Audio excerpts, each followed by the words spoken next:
นี่คือการตอกในเอ็นเนาะยกง่ายเฮือนลงไปเป็นกำลังใจให้เด้อ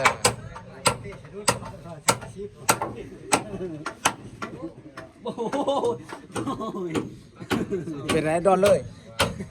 เรียนเรื่องรับแล้วเลยสุกลัด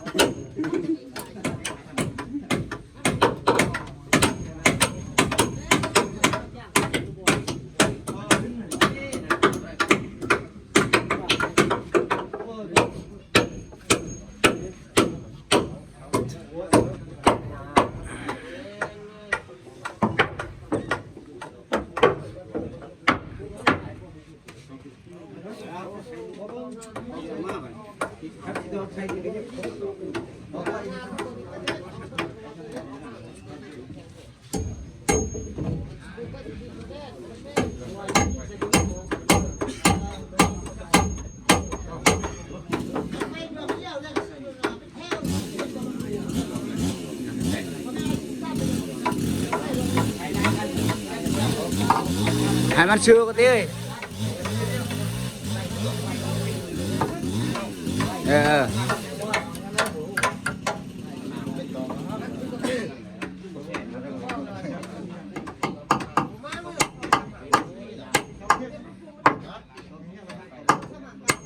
โยนบ่เดียวปับ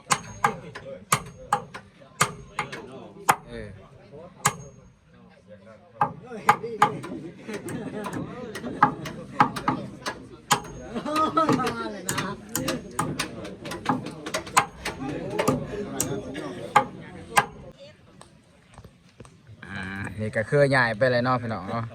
ห้ามเลยของเขา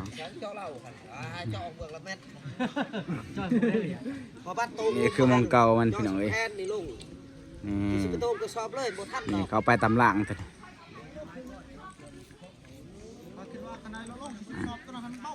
วันนี้จะได้ยกเขาลงอีกแล้วก็เอาเราลงอีกพี่น้องเลยเอาเราลงเลยก็คือสำเร็จเลย